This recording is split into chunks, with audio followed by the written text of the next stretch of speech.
Good afternoon, friends and neighbors and family, and all my brothers and sisters in Christ, and all my new friends that I haven't met yet.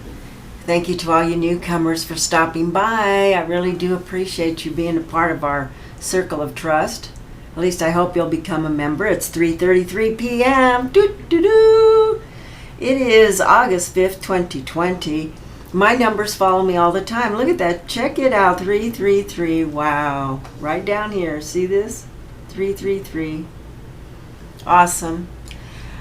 Okay, today we're going to be looking at this article, and what caught my eye is the title. It says, "We are being played. Please read." So of course I had to read it, and it's by Grace Van Berkum.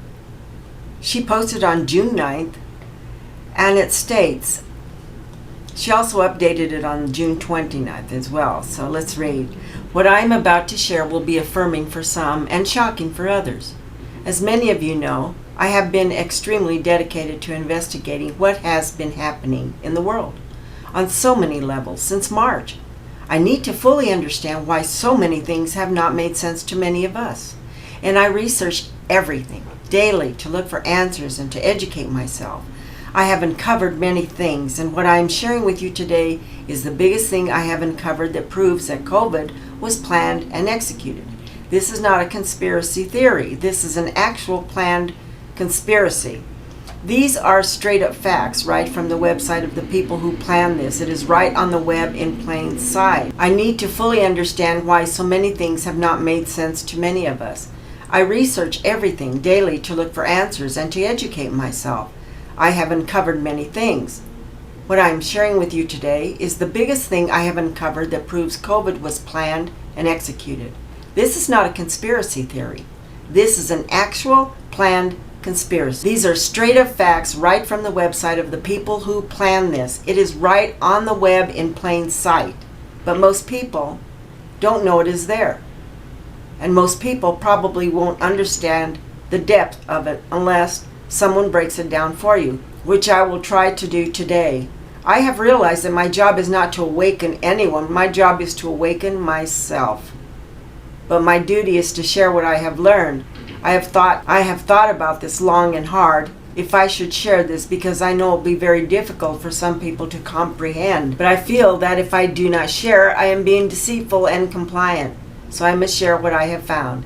I'm going to try and keep this simple. Take out any of my opinions, take out my emotions, and just stick to the facts, which is what is happening in our world.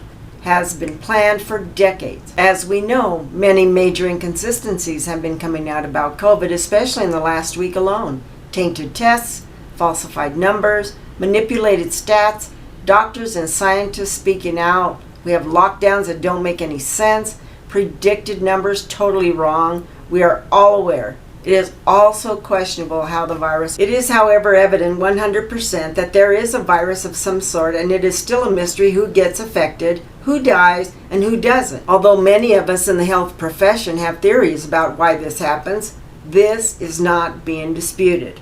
Now, the riots. There seem to be many incongruences with the black man who was murdered.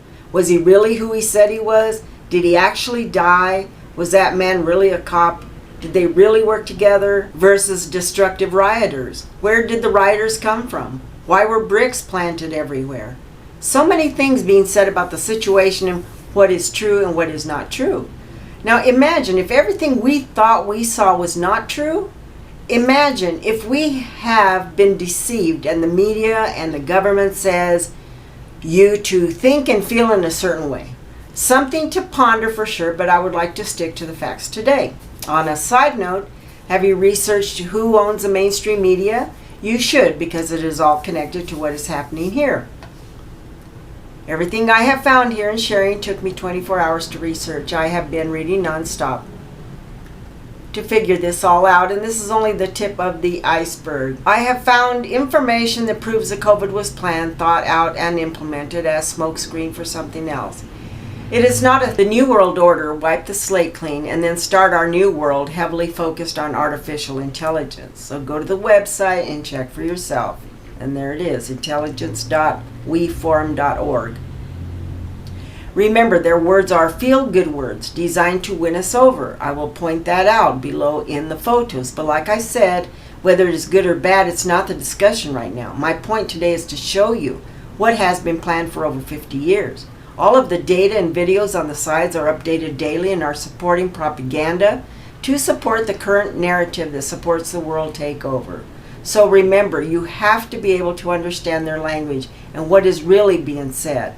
I had to reread some things like 10 times to truly understand what the bottom line was, or also to truly understand what they were not addressing. Also, when you go through this site, please note how every single topic and circle is actually designed. Also, when you go through the site, please note how every single topic and circle is actually designed to look like the corona. This is not coincidence. This is because every single topic for World Takeover starts with Corona. World Economic Forum, Strategic Intelligence. So you got the media's role, the response and recovery, COVID-19's workforce impact, avoiding COVID-19 infection and spread. And here we go, finding a vaccine, impact on trade, impact on travel, impact on financial markets, and then it goes off into aerospace, China, geopolitics, migration, Indonesia, Australia, Switzerland, European Union, the automotive, banking and capital markets, agriculture, food and beverage development. So it is just, they literally just take it down to the nitty gritty. And there's a department for everything.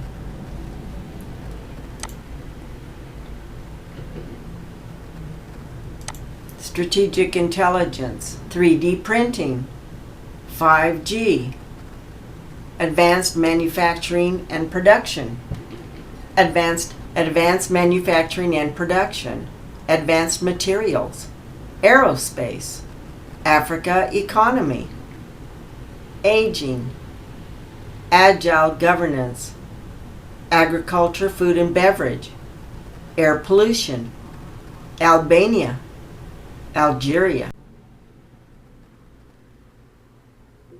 So to support what Grace Van Berkum has said, I found this on Agenda 21. The socialists plan to use coronavirus pandemic for global control. They've been planning this for decades. So let's listen to Glenn Beck give us a little history on this, just what he has seen for himself and what he reveals.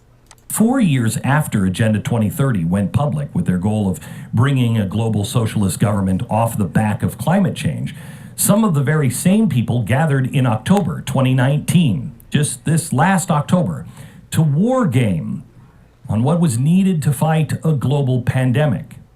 It was a conglomeration of business people, health experts, and government officials from all over the world. The event was called Event 201. Every year, there are about 200 outbreaks, but the big one that everyone is afraid of is the 201st. This war game was a plan to find out what it would need, what we need to do to prepare for the inevitable future. Now, it was a collaborative effort between Johns Hopkins University, one of the first progressive universities in the country, if not the first, Bill Gates, and the World Economic Forum. When the participants sat down to begin the game, this is what they were shown. Watch. It began in healthy-looking pigs, months, perhaps years ago. A new coronavirus spread silently within herds. Gradually, farmers started getting sick. Infected people got a respiratory illness with symptoms ranging from mild flu-like signs to severe pneumonia. The sickest required intensive care. Many died. Sound familiar? If you just exchange pigs for bats, you have exactly what's happening right now. I'm going to get more into this after the next break, but I'm not saying, and I want to make this clear, this was not started by the people that organized Event 201. This is just what these people do. They war game future crisis. They nailed this one. But they also nailed the plans for a larger, more centralized government in response to it. It's what they did for climate change, and it's also what they had in mind for a global pandemic. Bill and Melinda Gates, who co-sponsored the event, have made advocating for Agenda 2030 one of their main endeavors. They produce all kinds of things. They do this report, Goalkeepers. They produce it every year to ensure all 17 Sustainable Development Goals happen by the year 2030. Multiple other participants are directly linked to Agenda 2030. Sofia Borges, she is the UN Foundation's Senior Vice President. She was the chief negotiator from the UN, compelling countries to adopt Agenda 2030. Then there's Eduardo Martinez. He's an executive at UPS. He also serves on Impact 2030, a coalition to, quote, advance the United Nations Sustainable Development Goals, and on the board of United Nations Public-Private Sector Coalition. Did you know UPS was involved in this? The merging of public and private sectors. You're going to hear a lot about this. The other members included government officials at the highest levels, like the heads of the CDC in China and even the director of the CDC here in the United States. This scenario provided a direct pipeline from people pushing Agenda 2030 directly to targeted businesses and public policy makers. If you watch this entire event, which you can, one overriding theme always comes up. It's this. The scenario also highlights the very critical role that global business and public-private partnerships play in preparing for and responding to pandemics. And we know from past responses that public-private cooperation will be essential. We're at the start of what's looking like it will be a severe pandemic. And there are problems emerging that can only be solved by global business and governments working together. Global business and government coming together. That came up over and over and over again. And when the question of who should be given the global centralized orders, of course, Agenda 2030 UN rep spoke up immediately. Thank you. Yes, I agree. And I wanted to speak to the point about having the honors broken. I think in this regard, the United Nations fits the bill. I think that given that the countries most affected are those that are low and middle income countries with unequal access to technology, to finances, the UN has a worldwide footprint, universally recognized, and universal membership. Global crisis, business merging with government and giving the power and the credibility to the UN and WHO. Boy, that sounds like a recipe for disaster. No matter what the attendees tried to do, no matter what solutions they came up with, the scenario was designed and destined for catastrophe. In my opinion, it's, to use a Star Trek reference, the Kobayashi Maru. It was rigged from the start. In the simulation, 65 million people die. Global GDP retracts 11%. Markets go down 40%. This is their final produced video. See if any of it sounds familiar. Watch. Attempts to control media messaging, originally aimed only at health-related misinformation, became used increasingly to quash political dissent. Economists say the economic turmoil caused by such a pandemic will last for years, perhaps a decade. The societal impacts, the loss of faith in government, the distrust of news, and the breakdown of social cohesion could last even longer. We have to ask, did this need to be so bad? Are there things we could have done in the 5 to 10 years leading up to the pandemic that would have lessened the catastrophic consequences? We believe the answer is yes. So, are we as a global community now finally ready to do the hard work needed to prepare for the next pandemic? They didn't have 5 years to prepare. Instead, they had about 5 weeks. And are they not describing exactly to the T the chalkboard I opened my show with today? Faith in media, corporations, government, eroding, economic collapse, civil unrest, and a cry to prepare for the next crisis. I showed you who these people are and what they've been working on since 1992, and prepare in their minds means global centralized control. A global outbreak is exactly the kind of event that they've been waiting for. Climate change was taking too long and it was losing. Well, hear it from their own mouths. Watch. The annualized risk posed by pandemics is on par and rivals with climate change.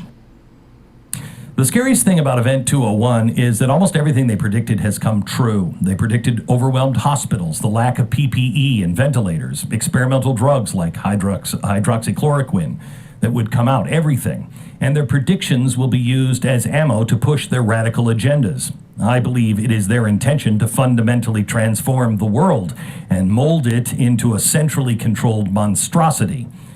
Now that you've seen, read, or heard their plans for yourselves, do you agree with it? If you've just only seen this, don't answer that question. Go and do your own homework and then come back to the show. Make sure that you're heard by local and state and federal government officials. Global socialism, not on our watch. That's all I have for you this evening. And a special thank you to Grace Van Berkum. You can find her at gracevanberkum.com and visit her blog spot. Okay, my dear friends, my brothers and sisters in Christ, that's all I know. So keep a smile on your face and the love in your heart. Faith in the Almighty Lord. Love you, see you, bye.